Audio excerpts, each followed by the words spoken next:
Soy Carmen Delgado, licenciada en Medicina y Cirugía, directora del Centro de Estudios Tensana. Me encuentro aquí para haceros una introducción del concepto de la vida, al cual se ha llegado tras la recopilación de muchos atributos que pueden llegar a definir esta idea de la vida. Los atributos que caracterizan la vida en el ser humano son: sensibilidad. La sensibilidad o irritabilidad es la característica de la vida que permite a un organismo sentir, controlar y responder a los cambios de su ambiente externo. Conductividad. La conductividad es la capacidad de las células y los tejidos vivos para transmitir o propagar selectivamente una onda de excitación desde un punto a otro del cuerpo. Crecimiento. El crecimiento es la consecuencia de un aumento normal de tamaño o el número de células. Respiración. La respiración incluye todos los procesos que son resultado de la absorción, transporte y utilización o intercambio de gases respiratorios, oxígeno y anhídrido de carbono entre un organismo y el medio ambiente. El intercambio gaseoso puede tener lugar entre la sangre y cada una de las células del cuerpo, respiración interna, o entre la sangre y el aire de los pulmones, respiración externa.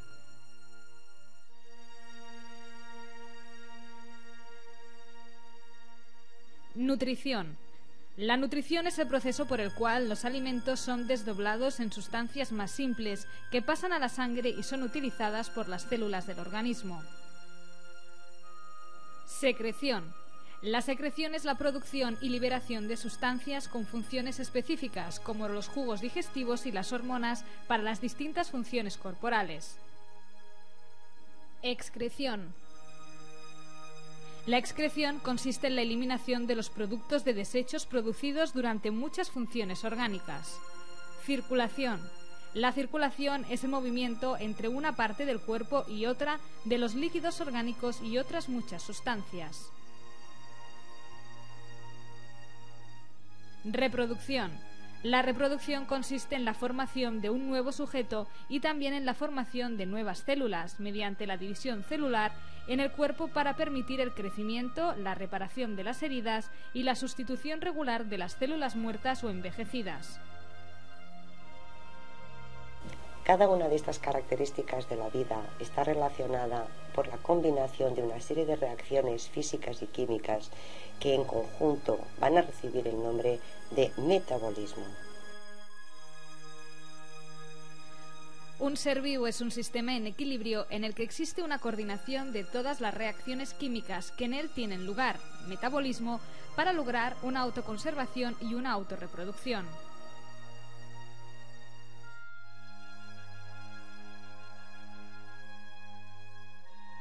Hemos visto una serie de características que iban determinando lo que es un ser vivo, pero este ser vivo tiene que tener una estructura propia.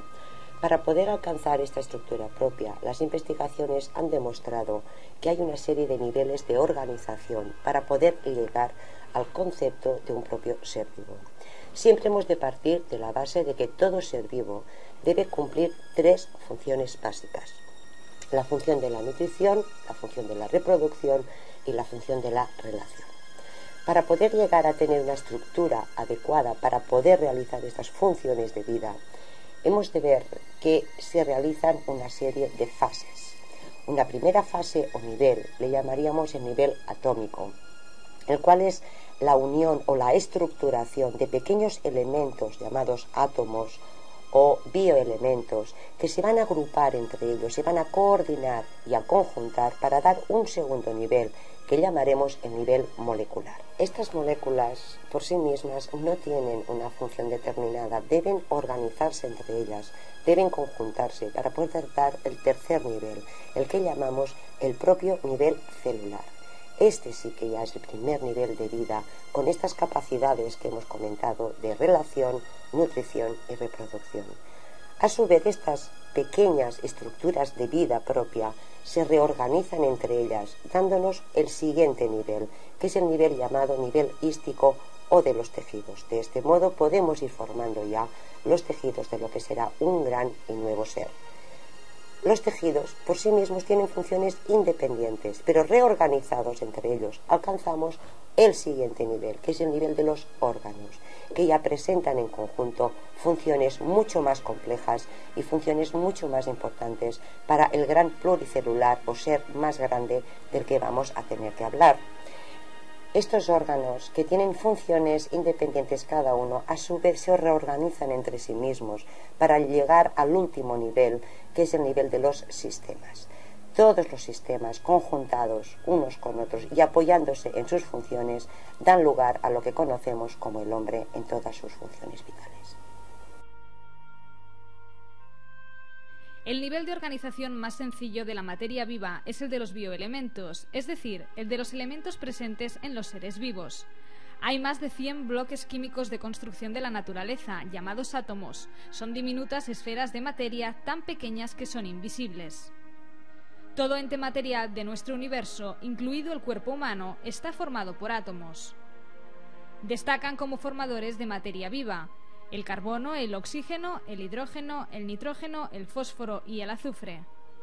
En menos proporción, pero con la misma intensidad de función, destacan el calcio, el sodio, el potasio, el magnesio, el cloro y otros muchos más que se hallan en el organismo en un porcentaje muy pequeño y reciben el nombre de oligoelementos. Nivel molecular o de las biomoléculas. Este segundo nivel de organización está formado por varios átomos combinados entre sí, formando estructuras químicas más grandes denominadas moléculas. Entre las moléculas del ser vivo destacan el agua, las sales minerales, los hidratos de carbono, los lípidos o grasas, las proteínas y las vitaminas. Nivel celular. Las complejas relaciones que existen entre átomos y moléculas de la materia viva dan lugar a la célula. Las células son las unidades estructurales más pequeñas y numerosas que poseen y muestran las características básicas de la sustancia viva, es decir, presentan la capacidad de reproducirse, nutrirse y relacionarse entre ellas por sus funciones. El cálculo correspondiente a un cuerpo humano adulto de unos 70 kilos sitúa una cifra de 100 billones de células. Nivel hístico. El nivel superior de organización después de la célula es el nivel hístico o de los tejidos. Los tejidos representan otro paso en la organización progresiva o jerárquica de la materia viva. Estos están formados por una agrupación de células iguales y especializadas en realizar todas una misma función. Nivel orgánico. Los tejidos rara vez existen aislados. Por el contrario, juntos forman órganos que representan unidades operativas independientes, pero funcionalmente complejas. Cada órgano tiene una forma, tamaño, aspecto y situación en el cuerpo único, y todos ellos pueden identificarse por el tipo de tejidos que los forman. Los pulmones, corazón, cerebro, riñones, hígado y bazo son ejemplos de órganos. Nivel sistémico. El nivel sistémico de organización incluye un número y clase variables de órganos, dispuestos de modo que todos juntos pueden realizar funciones corporales muy complejas. Los sistemas del organismo se pueden clasificar en los siguientes. Sistema encargado de la protección externa, el sistema tegumentario. La piel o sistema tegumentario es fundamental para la supervivencia. Su función principal es la protección. Protege todo el cuerpo frente a la invasión por microorganismos nocivos y las agresiones del exterior. Además, la piel sirve para regular la temperatura corporal, sintetiza importantes sustancias químicas y hormonas y funciona como un complejo órgano de los sentidos. El sistema tegumentario está formado por la piel y sus anejos, pelo, uñas y glándulas especiales, glándulas sebáceas y sudoríparas. Sistemas encargados del soporte y movimiento. Aparato esquelético. Está formado por huesos y los tejidos relacionados como el cartílago y los ligamentos que juntos proporcionan al cuerpo un marco rígido de soporte y protección. Además, el sistema esquelético hace posible el movimiento gracias a las articulaciones. Los huesos también sirven como reserva para el almacenamiento mineral e intervienen en la hematopoiesis o formación de las células de la sangre. Aparato muscular. Cada uno de los músculos constituye un órgano del aparato muscular. Además de los músculos voluntarios o esqueléticos, que tienen capacidad para contraerse cuando son estimulados y están bajo control consciente, el sistema muscular también contiene músculos lisos o involuntarios, así como el músculo cardíaco del corazón. Los músculos no solo producen movimientos o mantienen la posición del cuerpo, sino que también son responsables de generar el calor necesario para mantener una temperatura central constante. Sistemas de comunicación, control e integración. Para que el cuerpo funcione como un todo, sus diversas estructuras han de coordinarse y regularse.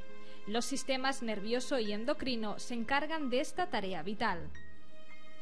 Sistema nervioso. El cerebro, la médula espinal y los nervios son los órganos que se encargan de la comunicación, la integración y el control de las funciones orgánicas.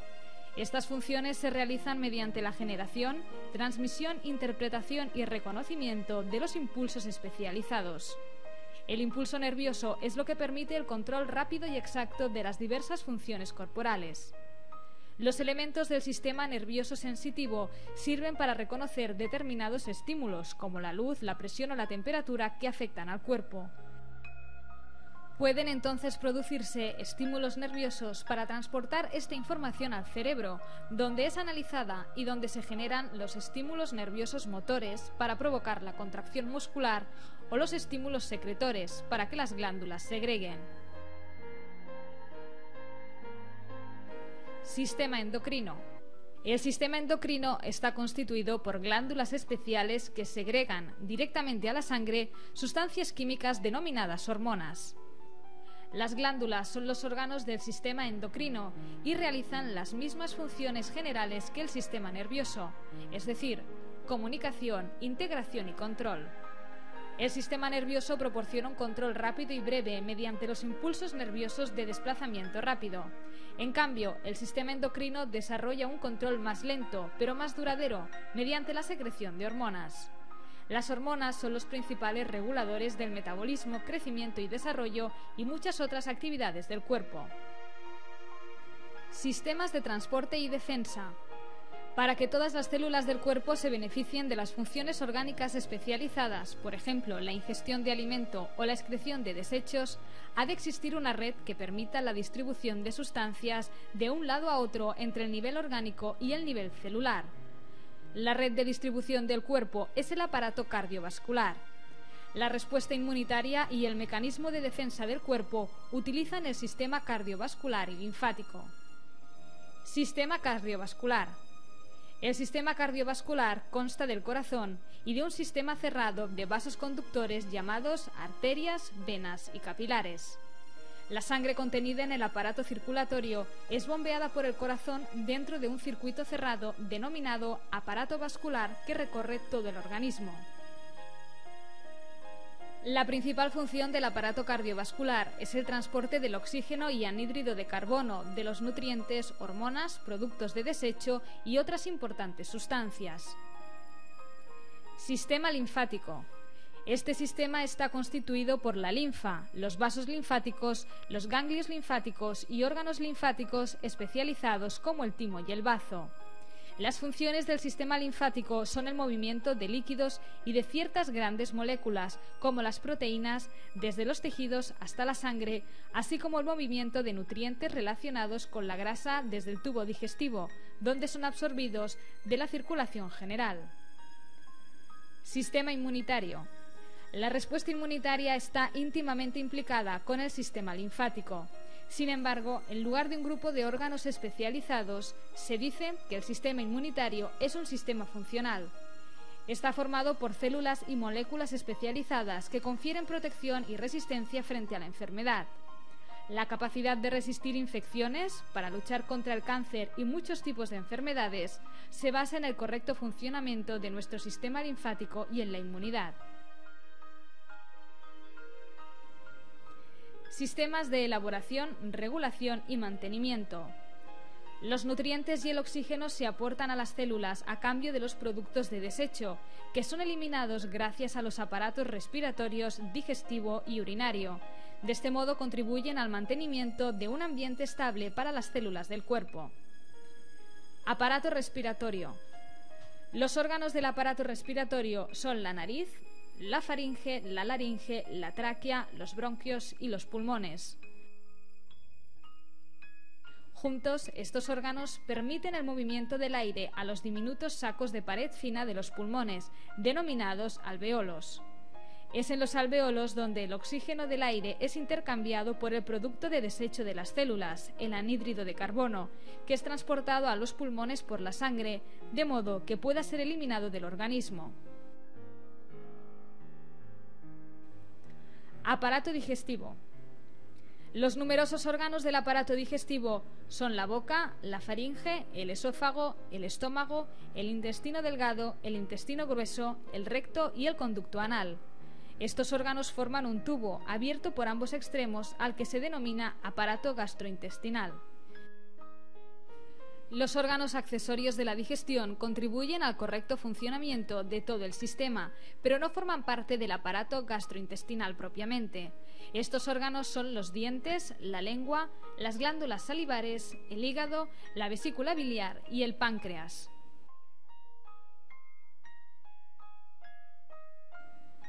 El alimento que penetra en el tubo es desdoblado en sus componentes, los nutrientes.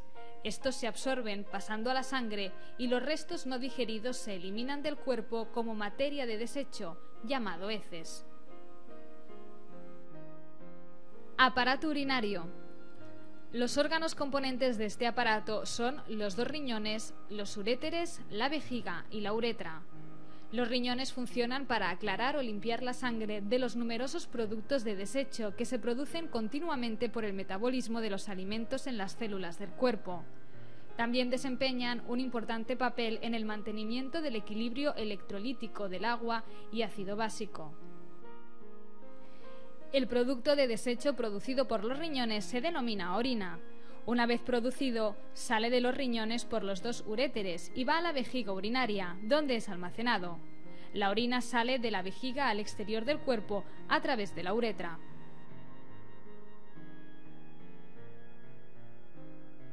Sistemas de reproducción y desarrollo. Los aparatos reproductores de hombres y mujeres se combinan para asegurar la concepción y el desarrollo de la descendencia. El correcto funcionamiento del aparato reproductor garantiza la supervivencia del código genético de cada ser vivo. Además, el aparato reproductor segrega las hormonas sexuales que permiten desarrollar los caracteres sexuales. En el hombre, los órganos de la reproducción están formados por las gónadas o testículos, que producen células sexuales. Una serie de conductos genitales, incluido el conducto deferente y la uretra. Las glándulas accesorias que aportan secreciones importantes para la función reproductora, como la glándula prostática. Las estructuras de soporte, como el pene y el escroto. Funcionando como un conjunto, estas estructuras producen, transportan e introducen el semen en el aparato reproductor de la mujer, donde tiene lugar la fertilización. Las gónadas femeninas son los ovarios. Los órganos accesorios son el útero, las trompas uterinas, de Falopio y la vagina. Las mamas o glándulas mamarias también se clasifican como órganos sexuales externos, accesorios y encargados de la alimentación del nuevo ser. Los órganos de la reproducción de la mujer producen células sexuales u óvulos, reciben las células sexuales masculinas y permiten su fertilización y transporte al útero y el desarrollo, nacimiento y nutrición de la descendencia. La función de todos los sistemas de los que hemos estado hablando hasta este momento nos lleva a llegar a la conclusión de que todo organismo debe tener unas características de funcionalidad que deben encontrarse dentro de unas valoraciones estables y permanentes. Todo ser vivo, el hombre en este caso, que es el que nos interesa más, está rodeado de un medio externo, el cual está variable constantemente, desde condiciones climáticas, radiaciones, etc. En cambio, su medio interno siempre se encuentra dentro de unos límites de constancia o de seguridad. Estos límites vienen determinados por la propia temperatura, la concentración de sus componentes sanguíneos, las contracciones cardíacas que presenta nuestro corazón. Si estas variaciones salieran de los límites de la normalidad o de la constancia del medio interno, entraríamos en la fase del desequilibrio y de la enfermedad. Para ello, el organismo depende de un sistema y tiene la capacidad de reaccionar frente a las agresiones externas, manteniendo siempre una lucha de recobrar los equilibrios. Este método o características que tenemos todos los seres vivos para poder reequilibrar cualquiera de las variaciones de estas constantes del medio interno recibe un nombre que se denomina homeostasis. Gracias a ella permanecemos siempre en una estructura y fisiología funcional correcta.